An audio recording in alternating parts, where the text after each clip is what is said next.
adding another person on a mat where you're mat to mat or slightly on top of each other is commonplace. You can't do that in a reformer studio. We make no money off the trials. But for us, As do we. We don't make any money off of the trial participants either. Totally. But that's a choice that you're making on our behalf. We offer a few classes up on ClassPass. Students then think that $12 a class is actually what the class should be valued at instead of $36. They will never come back to pay at the studio, but we as studio owners become more and more reliant, and it just becomes this sort of vicious circle.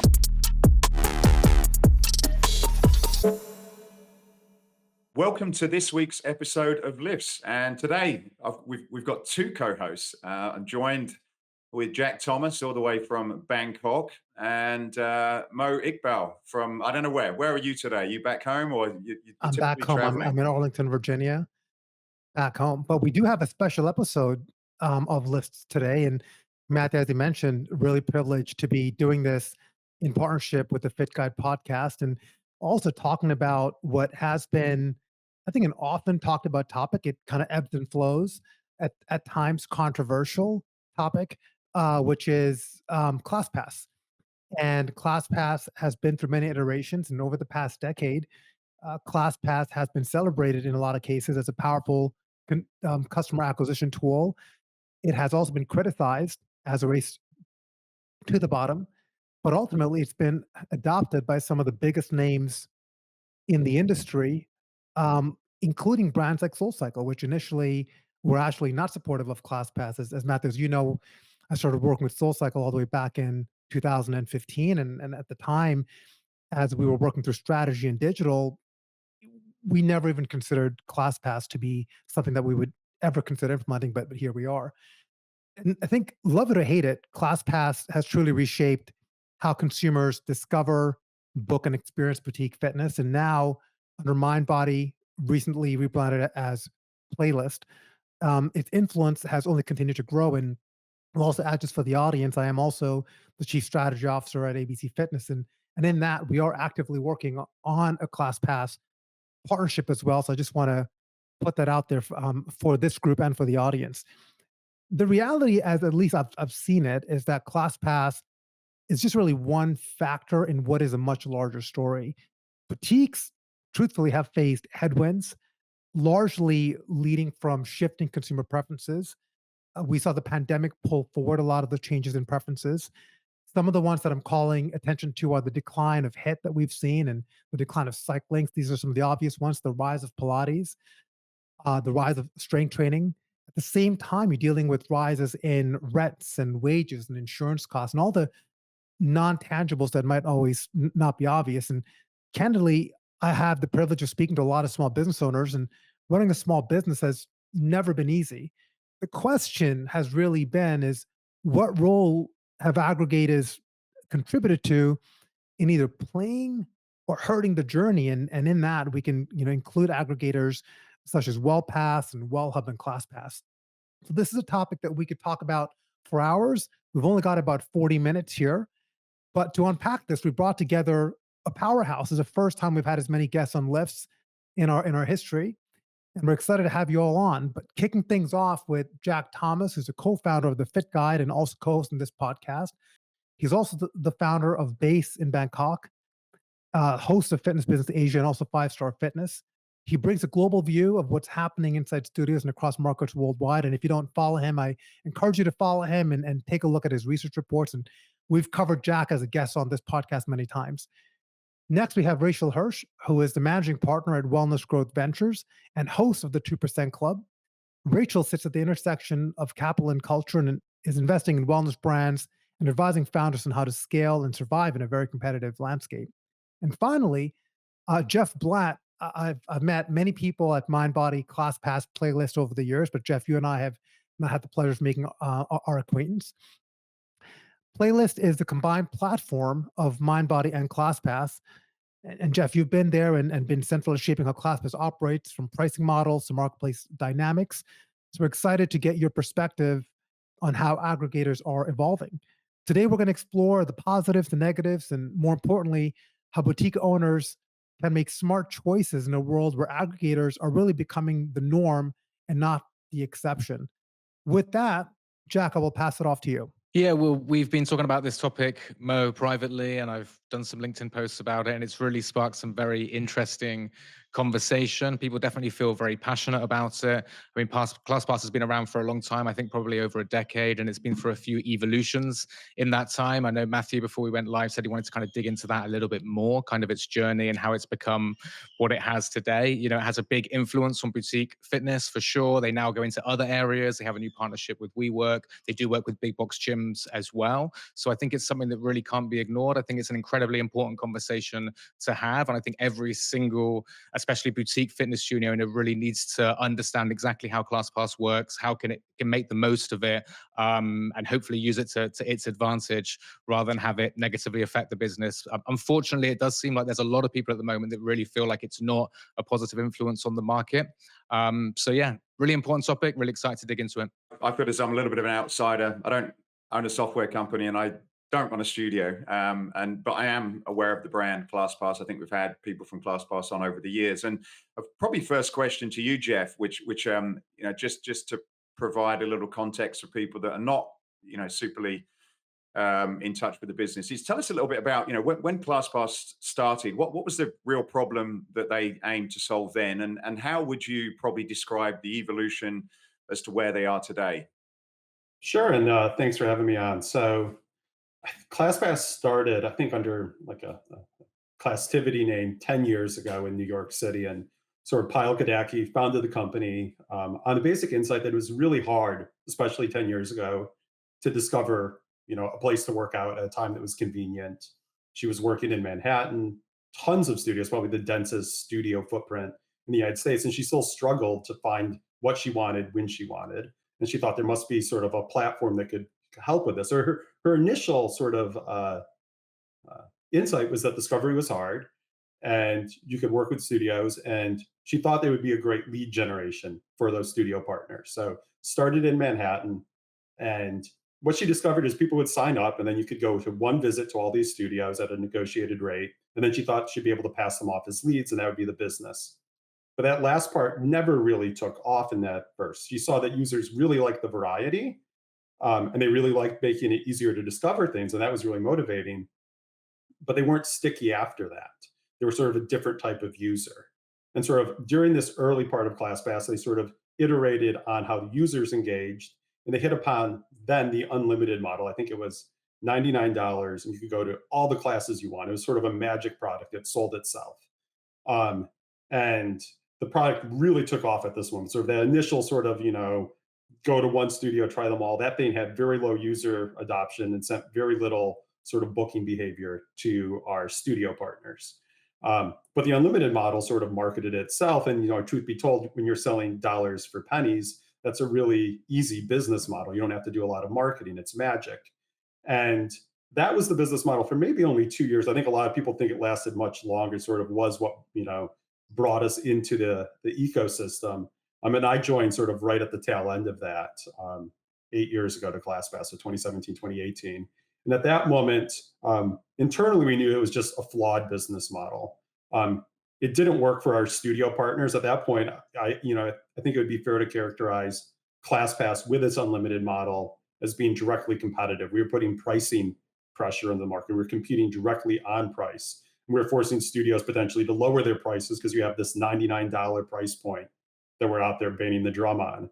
And studios were hesitant to put all their inventory on ClassPass, so it was limiting their monetization. Users would flood to our most popular studios because there was no prices on anything. There were no marketplace dynamics. And so that ended up being bad for users as well. The most popular classes were impossible to get into. They were frustrated, and rightly so. Popular times for instructors wouldn't get listed. It just didn't work for a lot of studios, so we didn't have enough partners. And then obviously as a business selling dollars for pennies, you only can do that for so long. So we moved away from the unlimited model and sort of transitioned first to sort of you get 10 classes for $99, eventually where we are today, which is a marketplace model, which is users get credits. And then the classes inside the model have various credit prices that sort of correspond to the negotiated rate with our partners. So we moved away from this sort of let's compete on price, and we sort of dialed in on that initial insight, which was there's a different audience out there interested in fitness. And when we're at our best to our studio partners, we're filling spots they weren't going to sell. I think across the industry, 60+% of spots go unfilled in fitness. And that's still the stat today when we look at it across our ecosystem. So it's spots they weren't going to sell, and there's a lot of those, to users they weren't going to reach. And so when we look at who does ClassPass bring in, roughly half of the users that ClassPass brings in have never been to a group class before. So we really tailor our marketing to bring in a new audience. And then we look at even the ones that have been before, are they discovering new things, or are we just sending back the same user for less? And 94% of the users that ClassPass brings in are going to new studios. And so there's only a very small amount of that behavior, which is a user using ClassPass to basically do what they were doing before, but for less. And so today, that's sort of, ClassPass is sort of where we are in that evolution journey. And then I think if you look ahead, we've moved into spa and salon services. You mentioned our partnership with WeWork. We have a partnership with AMC Theaters in a few states. We have smoothie restaurants to go. And we're looking at ways to sort of keep users engaged, especially during those oscillating moments of motivation with fitness. How do we pull them into the next cycle so they can continue booking and we can continue sending revenue? So, next question to Rachel then. What was it? How would you describe the landscape pre-ClassPass when they came onto the market, and then maybe where you think that the area is, the space is today?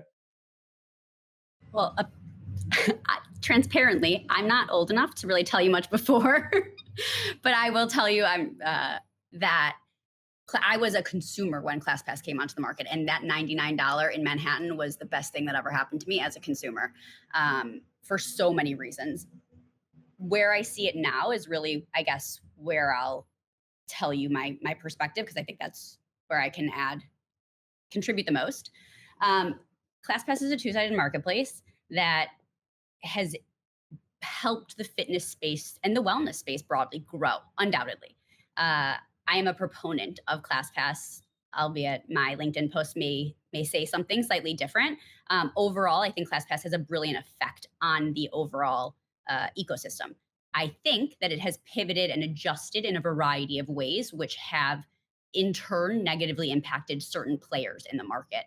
I think overall, though, there is massive benefit of growing the ecosystem. And I think that's, as Jeff alluded to, really the crux of what ClassPass is. It grows the ecosystem. It brings in players who wouldn't be signing up to go to Barry's Bootcamp or wherever it may be.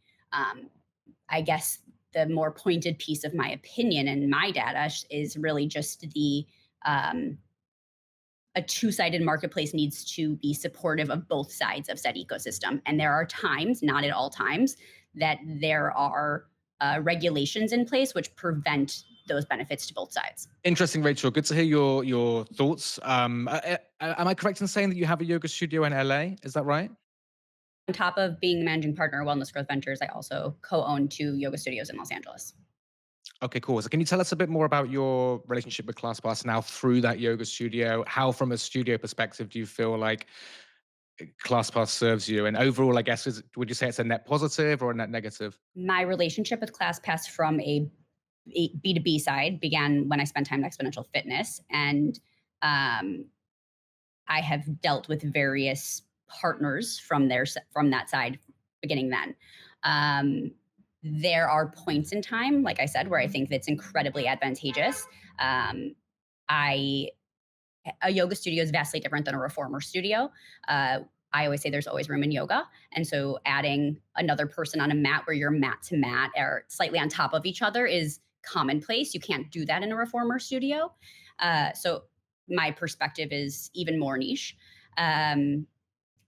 Do I think that there are pieces? It's September. Perfect example. It is September. It's a free month basically for ClassPass. Studios don't get paid on those members, but I will give you, in recent years, you have changed it that is really only for for new members. It used to be September was such a hard month because everyone and their mother was signing up for the month free of ClassPass, but they have again put in more rules in place to make it less challenging for studios that are then filling their spots with all free spots. I can back up a little bit if there might be listeners who are unfamiliar with with what I'm saying, if that's helpful. For me, I feel from a studio owner's perspective, the first free class seems kind of fair. I mean, when it was introduced to me, when it was explained to me, it was basically saying, look, ClassPass is in trouble. It's before the mind body acquisition, difficult time. It was something that they basically needed to do. And I was like, look, fair enough. And what they said as well is that, studios often give a free trial anyway. So it's kind of what most studios do, which I don't think is really true anymore. I think most boutique studio owners feel that a free trial is kind of devaluing what they do. So that for me, from a studio owner perspective, kind of put me at odds with this whole sort of quote unquote partnership with ClassPass. I mean, Jeff, has that been sort of a common concern with studio partners?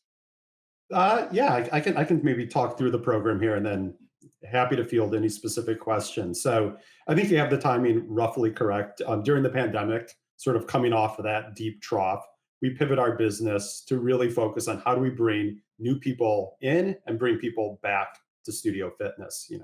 ClassPass, like the whole category, I think we saw like 95% of our reservation volume disappear overnight. And so you have a very scarce resource. How do you bring people back? And like so many industries, especially when you're trying to bring new people in, the best way to do it, we discovered at scale, is to give them a free visit. Netflix gives you a free week. You see this across platforms. Let someone try it. And this is how we discovered we could be not competing against our studio partners, but working with them. And so it's a free visit. The trials are typically 2 weeks. September is 4 weeks to drum up interest at sort of the end of summer. But you can only go one time to any studio. So it's not as if it's a free pass to go to a studio unlimited times. It's once per studio. We put tremendous number of fraud protections in place. We're not perfect. We hate fraud as much as any studio does. We try to prevent studio users from creating multiple accounts. All of that behavior we hate. So we've invested heavily in making it truly what it's been designed to do: bring new people into the studios. Rachel, you have a question here. Well, I guess I do have a question, if that's okay. You referenced Netflix. Netflix isn't a two-sided marketplace. And I think transparently where the most conversation when I've engaged with other studio owners really is the lack of ownership that then we have. You're making the choice for us. And that was a recent change. So if as a platform, it's challenging that you just decide processing fees, you decide that we have to offer up, we have to give up capacity for free. So and then I, as Jack, yeah, I mean, as a two-sided marketplace, the other sides are users. And so we're trying to also give a consistent user experience. And for us at scale, that means if a user is interested in ClassPass, they're interested in trying boutique fitness for the first time, they need to understand that during that trial, the studios that are on ClassPass are going to be available if they have remnant spots. They're taking a lot of trade-offs to come through ClassPass. Even to sign up for a free trial, they have to put down a credit card. It automatically rolls into a paid month. So there's a lot of things, and they have, ClassPass has less generous late in this policy. So there's a lot of trade-offs they're accepting. But part of that for us is they need to be able to try the product as it would be once they're paying for it. So we make no money off the trials.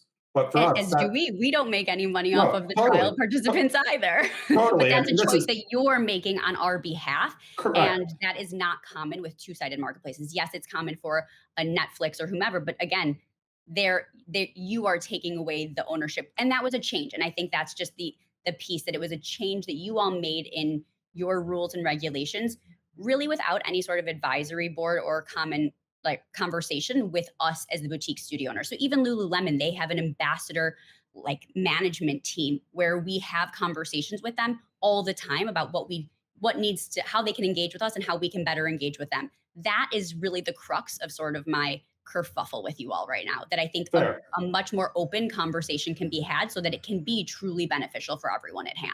Correct. And we worked very closely with studios when we made this transition. It wasn't made in a vacuum. I'm in constant conversations with dozens of partners every month. We have tons of studios that were very open and bounce ideas off. So this wasn't sort of arrived at in a vacuum. And we looked very closely at the data. We had piloted it actually pre-pandemic as a more effective marketing technique for all parties on the marketplace. So it wasn't just sort of arrived at out of haste or sort of out of fiat. There's a difference between the Barry's boot camps of the world and sub-5 studio location owners. And I think the majority of the LA market that is participating in this September collaboration, let's call it, are sub-5 location studio owners.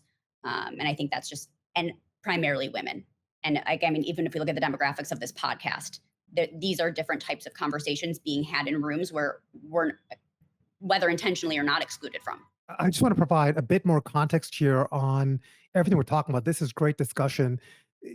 Rachel, to your point, ClassPass is really a classic example of a two-sided marketplace. And just for the listeners to understand what that means is, as Jeff pointed out, on one side, you've got consumers, you've got people who want variety, flexibility, and price options. The same reason, Rachel, why you had, loved it. I lived in New York as well and was a ClassPass consumer.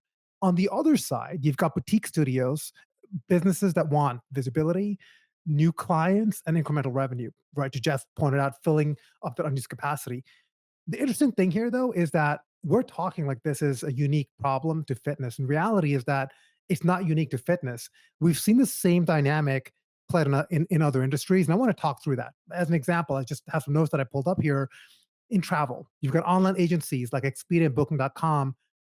Do you know they drive about 40% of all US hotel bookings and take 15 to 25% in commissions on each reservation? And that's why hotels then have rewards programs and other benefits to book directly with them. Restaurants, Open Table charges $1 to $2 plus monthly fees, again, to help fill empty spots, but they can limit that. Margins are thin. I go to a restaurant, they want you to book there directly. Food delivery, you've got Uber Eats and DoorDash can charge 20 to 30% per order. And typically that is the restaurant's entire margin in that meal. But the idea is that it's going to open up visibility. So in fitness, we've seen a bit of a similar story. I understand that studios make 30 to 50% less than typically a normal class rate. It's been used as a way to fill unused spots. In fact, I think it's 2 episodes ago, Matthew, we had Michael Ramsey, who's a co-founder of Strong Pilates, who actually is shifted his view from being kind of not pro ClassPass when he was at 45 to now being pro ClassPass. And we asked him the question about how did he change that? And he said it's all about controlling it as a tool. Rachel, to your point, not 1 to 5 studio location, right? I want to unpack the woman owned here in a minute. So how do we all come together? The frustration, what I've noticed, really boiled over when Tone House launched this campaign in August. I think it was August, not September, called the Gym Loyalty Month. The Chief Innovation Officer, James McMillan, and I don't have a relationship with Tone House. I've been there a few times for workout, but that was it. But they urged members to skip ClassPass, and not just ClassPass, to be fair, all aggregators for a whole month and book directly with the studio. So the message was pretty simple. It was, if you don't value your gym, go ahead and book direct. And this campaign resonated. And I know you talked about it being only women's only, but a good friend of mine is Akin, who's the founder of Army. He supported it. Even Barry's voice supports. It wasn't just like the small brands. You had big brands voice of support. I viewed it as a symbolic pushback to what like many saw as almost an unhealthy dependency on third-party platforms. Like you've got to, I think it was more of a call to action to say, you got to get your act together because you can't just constantly rely on this because it's going to hurt you. At the same time, the question that I had, which is why I'm so excited to talk to all of you, is the problem really ClassPass? Is it other issues that are happening and we're trying to point it to ClassPass and other aggregators? So Rachel, I want to bring you in here and say, from your perspective, you're an investor, you're an advisor. Do you think that the boutique studios that you're referencing and you're close to have an unhealthy dependency on ClassPass? It's almost like once you get so far in, you can't get out. And it's kind of resonates with how some hotels and restaurants feel about Expedia and Open Table and Resi and others. Listen, I think there's blame, if that's what you want to call it, plenty to go around, and an education piece and so much. Like I'm not pointing to ClassPass as really the problem here. And this is part of the advisory board that I keep pushing for, that I think is incredibly important, that can make us all better collaborators. But it is a little bit of a vicious cycle. When we started sending out consumer surveys, I have a newsletter that goes out to a couple thousand people. So again, it's very niche, very biased sample size. But we sent out a survey asking for feedback on ClassPass and why people were using it. I posted on Instagram, so another 40,000+ people, and we got a lot of feedback. And the data, most importantly, showed that now people use ClassPass not because it's an aggregator and they want flexibility, but actually because it's an arbitration opportunity, or they're able to arbitrage. They're able to price get it for cheaper. And that's discounting on the value of our classes. And so in turn, we offer a few classes up on ClassPass. Students then think that $12 a class is actually what the class should be valued at instead of 36. They will never come back to pay at the studio, but we as studio owners become more and more reliant, and it just becomes this sort of vicious circle. Is that ClassPass's fault? Partially for underpricing. Is it also the studio owner's fault for not managing it properly? Yes, partially. And so there's plenty of ownership to go around. But again, if we start to reframe this as a community and really collaborate and have open conversations, it's an easy fix. I really appreciate that. And just to add some perspective, when I look at ClassPass, Silver Sneakers, Medicare Advantage, I've been heavily involved in advocacy to get the FIT Act passed through. Think about all the things that we're doing here, right? The FIT Act, which unfortunately did not get pulled through. We're trying to provide access. We're trying to provide a tax-free benefit to enjoying fitness. That could be viewed as a discount. Silver Sneakers, my parents leverage their Silver Sneakers benefit to go to LA Fitness. They don't pay anything for LA Fitness, but they leverage the Medicare Advantage benefit via Silver Sneakers to go and leverage a benefit. So they're getting the gym for free. You could view that as being as pushing the price down. I think at the same time, it comes down. Think about my ABC Fitness hat on. We are excited to be working with ClassPass. And again, we gave it a lot of thought because, Rachel, everything that you've said resonates 100% with me. The way we were looking at it was, could we expand access such as that? If you want to use your ClassPass credits to maybe go join a Crunch, maybe you are just going to boutiques, but you want to understand what is it like to go to a Crunch Fitness or an EOS or a Planet Fitness along with boutiques. Could we afford someone that? At the end of the day, at least my vision and the vision of, I would say, a lot of my peers in the industry is focused on one thing. We are heavily focused on improving health outcomes. Can we get more people under our tent? Can we be more inclusive, not exclusive? How do we do that? And in large ways, ClassPass, I think, has opened up a market for a lot of brands, candidly, that in the boutiques that I never would have heard of if it wasn't for ClassPass. So I would not even have walked in a particular studio if it wasn't for ClassPass. And I'm in the industry, right? I'm not as tenured as Matthew or Jack, but I've been in the industry for about 15 years. I lead a couple of executive positions. I'm on advisory boards, yet I'm still coming across incredibly new creative brands that I would not have otherwise found without aggregators. And Jeff, I want to, as you sit on the other side of this marketplace and kind of really shaping how it works, you've heard both sides of it. Why should studios, and I hear everything Rachel says, by the way, I've also validated, and that is a true sentiment. But why should studios not view ClassPass as a threat? How can they think about it as a growth partner?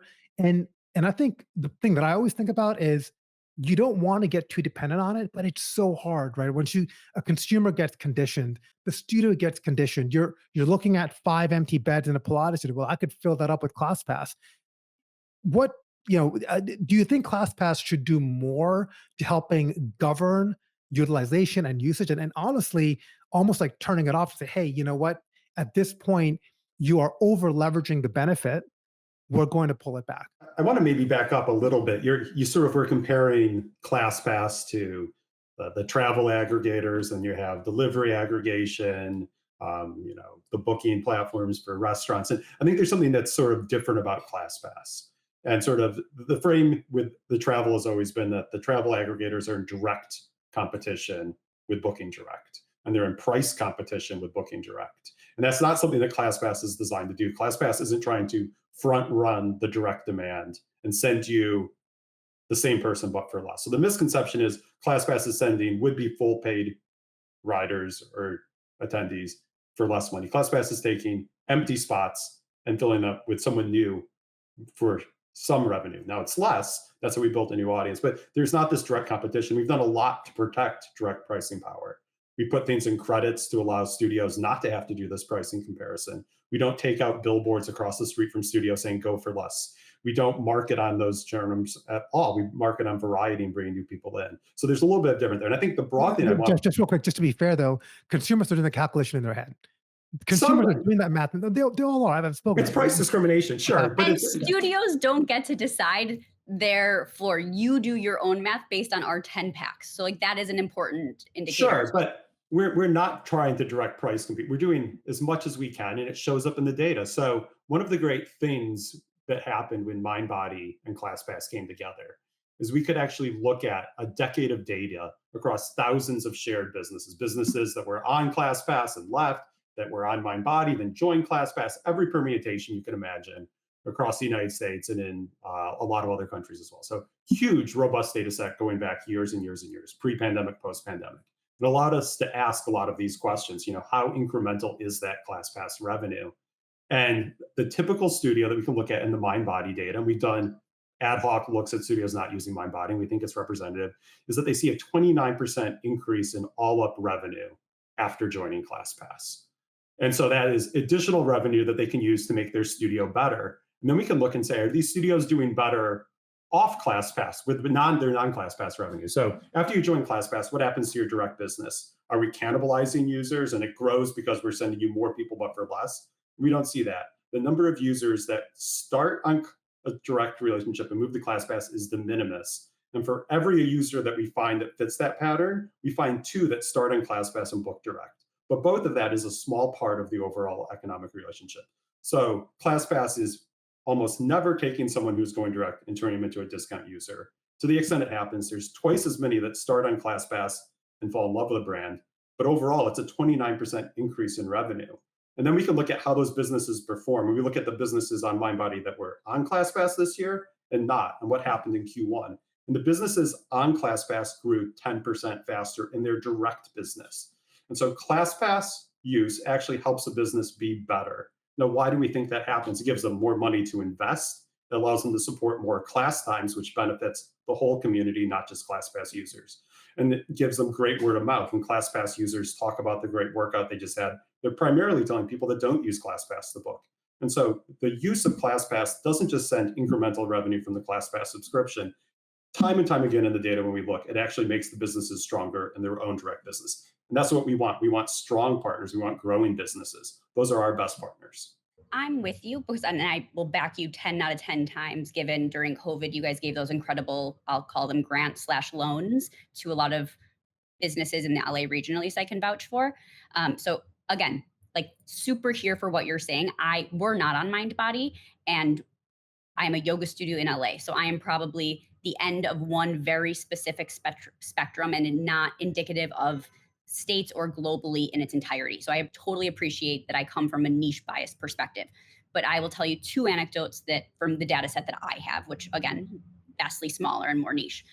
This month we are off ClassPass, for lack of a better phrase, and we are offering a ClassPass pricing comparative package just for the month. And so it would basically mean that the people that come to us or that via ClassPass would come only because of pricing, then they're able to come this month on this package without any sort of dollar or financial change. We've had over 20 in 2 days buy this package who were previous ClassPass users. And so they're just basically indicating to us that they were only on ClassPass because it was cheaper. And so it actually indeed was cannibalizing our business. And again, that is 2 studios in yoga, so specific. I'm not saying it's indicative, but that's the data set that I am looking at. I've got a quick question to jump in. Again, I'm a little bit of an outsider on this. I'm probably more the consumer. Question to Rachel and Jack that both use it. It's like, who's winning? Or does the consumer win? So me, Matthew Januszek, I like to use boutique studios. I like to travel quite a bit. I'm in Europe and in the US. Like, am I winning as a consumer because I've got broad access to lots of different classes that I didn't know about that Mo referenced? Am I getting better deals than I could probably do on my own? Am I saving time because somebody's brought this together for me? I'm just curious, is the end user winning, which is why it's kind of driving a lot of these decisions, or in the end, does the consumer lose? Just curious of, how you guys sort of see that from a perspective. Sure. I mean, in the end, the consumer absolutely wins, no doubt about it. They have access to a whole ton of studios at a reduced rate. I think that's one of the things which yeah, as we've all sort of said, it has opened up the market. It has brought a lot of new clients to boutique fitness. I think Jeff said it, half the people that join ClassPass are new clients. So from a studio perspective, that's a good thing. It's brought, certainly in Bangkok, in my market, which is quite an immature young industry, it's brought a whole ton of people into doing the kind of training that we do. So I think from the consumer's perspective, it's excellent. It's an excellent product. I mean, I have ClassPass and I use it when I go abroad. I think, through the Fit Guide, we've seen that a lot of studios, it's quite hard to book. You go on the website, you go on their socials, and there's no schedule there, and it's often not a great experience, to be honest. Whereas you go on ClassPass, and the technology is good, it's a smooth experience. So I think from a consumer, I haven't heard any consumers moaning, put it that way. I've heard studio owners not happy, but consumers all seem happy. I mean, just pushing back for a moment on some of the things that Jeff said there. I think you said, I think the way you described what it should be, I think is kind of the sort of ideal theory and the way that it should be used. And I don't think this is ClassPass's fault, but I think you need to we need to address sort of how many studios end up using it, which is they end up releasing too many slots. They don't use it in the way that it's intended. And then it does certainly take the clients, I think, that otherwise would be paying more. And now, again, I don't think that's ClassPass's fault, but I think to just say, look, we're just filling those spots that otherwise wouldn't be filled, I think is not 100% correct. And I don't really expect ClassPass to maybe get that message out. I kind of see that more as my role through Fitness Business Asia. We talk about how to make the most from the ClassPass relationship. But would you concede, Jeff, that if ClassPass isn't used smartly, as Mo said, could there be some kind of checks? I don't expect or think ClassPass should do that really, but would you concede that if it's not used well and not used correctly, it could certainly cannibalize? And if they do release other slots and too many slots at a low price, and their base rate is not good, the minimum rate they get from ClassPass, of course, that could take then clients that were willing to pay more, correct? We don't see that really in the data. Again, like for studios that use MindBody, we will guarantee the revenue is incremental, that the flow of any small amount of cannibalization is more than outweighed. We'll pay that out 2x. And it pretty much has happened. Like I can count on one hand the number of times you've ever paid a studio out and said, yep, you're the edge case. And so, 99 point whatever percent of the time, it just doesn't exist that this cannibalization fear materializes. And we built tools to solve the problem of releasing too many spots. We never want to put a ClassPass user in a spot you could sell direct. And for any partner that's using sort of software to manage their business, we will integrate with them. We're working to do that with ABC right now. And that allows us to predict that direct demand and get out of the way. And we've had, really sophisticated partners turn that tool on, long time sort of skeptical of it, and actually see it reduce the number of spots on ClassPass and improve their direct business. And so we build tools to do this. I think, an optimized partner should be using SmartSpot. That's the name of the automated inventory release tool. It's designed with the objective function of never put a ClassPass person in a spot that would go direct. But if your studio is chronically sort of has excess capacity, it varies by genre, machine-based Pilates, very capacity constrained. But for other ones, we've not seen this idea of, we have too many ClassPass people and therefore our direct business is hurting. It just doesn't really show up in the data. Now, studios that are hurting in general, ClassPass isn't magic. It doesn't help them turn around. We look at the star ratings for studios before they join ClassPass, if we can get that off, Google or something. And studios with a low star rating before they join ClassPass tend to get a low star rating on ClassPass from ClassPass people. They're responding to the sort of same studio dynamic, and those studios don't do great. And when they leave ClassPass, they don't stay in business as long. So struggling studios, ClassPass isn't going to turn that around. And sort of, back to my original point, I know it might ring hollow, but we truly want healthy partners. We want partners that have a direct business. They're putting on a great class. They're investing in growing. That are building a great community, a welcoming place. We want to send our users into those types of studios. And so we never want a studio to fully rely on ClassPass. And if a studio can sell out all on its own, then they obviously don't need us on that extreme as well. Before we wrap up, I want to touch on an important point, which Rachel brought up earlier, which is women in leadership. And as represented even in this panel, you raised an important point, Rachel, at the top of the podcast that I'd like to incorporate in this discussion, even though it wasn't the core theme. Women make up the vast majority of the boutique fitness users, yet they are very often misrepresented and underrepresented, rather, in leadership. And the numbers tell the story. So women account for about 70 to 80% of boutique class participants, especially when you look at Pilates, bar, yoga, and cycling. Yet, according to URSA's report, which we had URSA or HFA on, the Women Leadership Report, fewer than 30% of executive roles across the fitness industry are held by women. And that I think is an issue. It's actually worse on the investment side. I'm an investor. Rachel, I know you're an investor. It's pretty gloomy. Only around 2% of venture funding in wellness and fitness goes to women-led companies, despite women being the primary consumer base. And I think because of that mismatch, you've got such a gap there, you naturally have blind spots, which is to be expected because we are not driving to remove that. People shaping models in business and partnerships and a lot of other strategies don't typically reflect the demographics of actual users driving the market. Even on this podcast, you heard about me talk about my experience, Matthew talk about when he travels internationally. We're men taking boutique fitness. We do not represent the vast majority of users. And you also pointed out that smaller boutiques like yourself, many of them are founded and run by women, are often underrepresented in companies such as ClassPass that allocates visibility and pricing. So that even that would amplify the challenges here. So Rachel, question for you here. Just given your involvement, I'd love to know a bit more about the 2% Club. Do you think women's underrepresentation in leadership is one reason that small boutiques, female entrepreneurs in particular, are at a disadvantage in the model that we're talking about today? It's a good question. I think it's an and a lot of ands at that as to the true cause and issue at hand. But I can speak from my experience of saying part of the reason, I would call it ringing the bell or however you want to describe, the conversations that I've been having around ClassPass, is because of exactly what you're saying.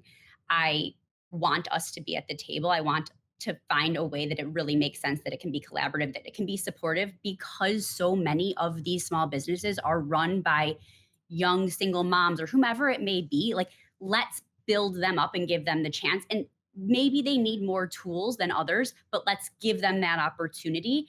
And so I don't know, maybe I'm coming at it from an incredibly biased standpoint, probably am, but I think that is the longevity, call it, of the fitness space, is being able to support some of the people who maybe have been historically underrepresented, except not on the consumer side. And that gap is something that I think is advantageous for all of us to fill in this conversation. I think one question I'd like to ask the panel here, including my co-host, is what steps do you think the industry can take to better elevate women's voices in leadership and decision-making? I can tell you that I'm involved, with the HFA and advocacy. And I know we proactively seek out women leaders. I think they've just that voice and perspective, to your point, Rachel, is so important as we think about fitness and boutique, where women play such a critical role.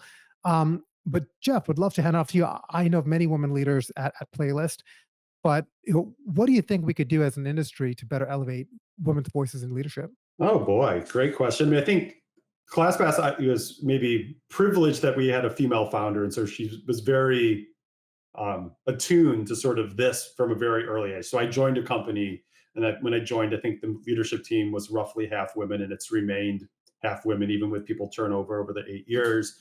We have, great female leaders on our board. So I think, despite me being the face of this right here, like we actually have quite a strong sort of, history sort of with female leaders at Playlist. And I agree. I think, I meet with a lot of owners and chief strategy officers of major brands. I meet with a lot of smaller brands, and it's a lot of men I meet with, and that's sort of weird. And, our user base is largely female. You look in the class. So fully agree with the problem statement that's been put out there. How do you get women elevated? I would love to have Playlists and ClassPass be part of that. But, I think part of that's, listening to your point, Rachel. Like, it's clear, just hearing you speak, and that, I read a lot of your posts coming into this, that, part of what's missing here is the communication. Like, I can come in with stats, and that's great, but, that's not the same thing as having a dialogue. And so, and, there's always this tension. We deal with tens of thousands of partners. How do we make each one feel treasured? But that's not an excuse. And so, we're very much open to that, dialogue. The stats are only part of it. It's a trust-based industry. So Yeah, I actually really value and appreciate you saying that and really hearing because the 2% Club is a group of a couple hundred wellness leaders, operators, founders that are 99% female in our group. And we have these conversations all the time. And there are a few of us that are super keen to have conversations with you. And so I appreciate, as the owner of Empowered, I am an absolute no one. But as the co-founder of the 2% Club, and someone that is actively involved in these conversations, like we want to appoint leaders to have these conversations with you so that you don't need to have the millions of conversations. And we're raising our hand saying we want to be ambassadors to really come and collaborate with you. You reach out to me. I'm happy to come and listen as soon as this week. So yeah. Thank you. Matthew, anything to comment on the last point? I think a couple of things, from a ClassPass perspective, and I'm just sort of as an observer, but I would say it would make sense for any business to really get in touch with who their consumers are. And, I probably wouldn't see any business would discriminate necessarily between male and female. And I would just say, if their audience is represented by female, it would clearly make a lot more sense to just figure out the challenges that their clients are having and really dive into that. Similar thing to our business. We have I work with my mother, who's sort of co-founded the business with me. My sister, who's a real leader in the business. My wife, my sister-in-law, and my daughter's coming up. And I think so for me, I'd rather employ females and males for so many different reasons. They're just a lot better at many things. I think the challenge when it comes to this, and again, not really sort of discriminating by gender, but just I think for women, there's just a lot less out there where they can have similar people that are guiding, leading, that are not men. And I think probably be good to expand a little bit, Rachel, in terms of what the 2% Club is. But I'd love nothing more of it for my wife, and she's pretty proactive and searches out a lot of these groups and gets involved in women that are strong and powerful and smart and that guide her. And it's the same thing for my sister and my daughter. It's just looking to see to find places where they can gravitate with people that have got similar issues. They have husbands and they have children and they have jobs and that sort of stuff, which is very different to all of us guys. We just have one thing to do and that's it. So I think just in terms of an industry, I think it's just the more people probably like yourself, Rachel, that are out there and saying, hey, look, I understand you, I speak your language, and here's a path. I think we'll probably see a lot more of that. And the only reason I don't think we've seen as much as what we could do is there's probably not as many of those places that are easy to find than what there are with some of these men's groups. Tell us about a 2% Club. The 2% Club is a group of couple hundred women, call it everything from the original CMO of Barry's Bootcamp to the founder of fitness softwares like Walla. It is an incredible group of collaborative women who help everything from fundraising to, building out your second studio to it's all wellness. So it's actually not just fitness, but we definitely lean heavy in fitness. And we love having people involved. We love having even men come to the table. It's everyone coming to the table to collaborate, but it's just a safe space for us to learn, fundraise, collaborate, and really lean on each other. And it has come to be such a joy in my life. So very grateful to be a part of it. And hopefully your wife, sister, daughter, all of them will join. Jack, do you want to bring us home? Yeah, sure. Just to add to that, for me, it's quite easy because Fitness Business Asia, we interview boutique fitness studio owners, majority of which are female. So I think most of our guests have been female. So it's been quite easy for me on that platform to elevate female voices. And I think if we continue to do that in the industry, then that can inspire other women and hopefully you get this positive cycle. A little bit easier for me, I think, because there's so many fantastic female studio owners. And I interviewed one this morning, Linda Tang from WeBar, that went out on 5-Star Fitness podcast today. Again, an amazing story from Singapore.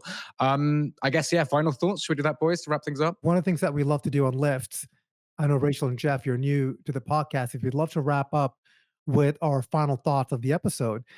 So Rachel, I'd love to start with you. Do you have any final thoughts from what we discussed today? Really grateful for the conversation. I think the more we can have these types of conversation, the better the industry can become. And looking forward to all the future collaboration that will inevitably happen. Jeff, how about you? Grateful to come on and be part of the conversation as well. And, ClassPass is, we're not going anywhere, and we want to be the best partner possible. And, I said it before, I'll say it again.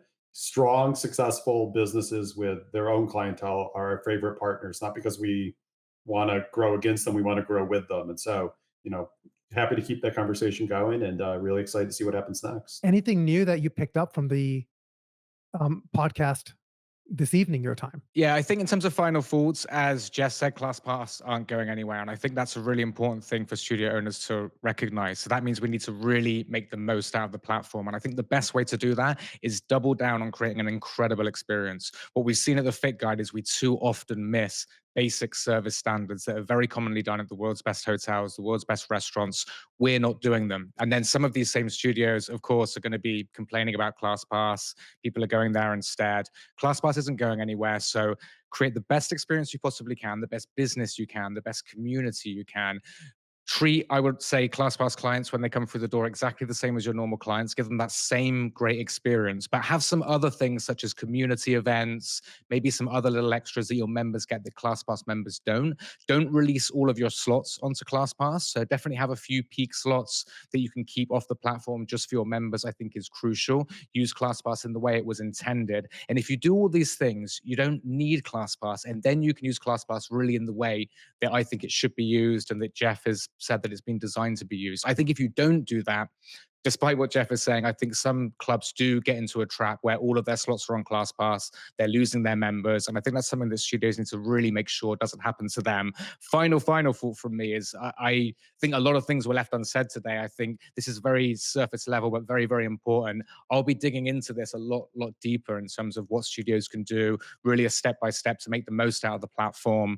I am a fan of ClassPass. It has been good for us, but I do think in the wrong hands, it can definitely be bad for studios. So I'll be doing a lot of education on Fitness Business Asia, but it will certainly be relevant to any studio owners anywhere. I'll echo your comments. I remember being on a panel a few years ago with Anthony Geisler when he was at Expo, and I'm not sure whether this is still his opinion now, but he seemed to have a real discipline around ClassPass. I think for quite some time, I don't think they were even using it, and I'm sure that slightly changed, but there seemed to be from the panel a discipline in terms of where they use ClassPass and where they don't. But the emphasis really was on building their own marketing strategies direct to their individual consumers. And I would guess, being as ClassPass is still relatively new, and there's still a lot of people that come into the industry and that's passionate about fitness, but may need help and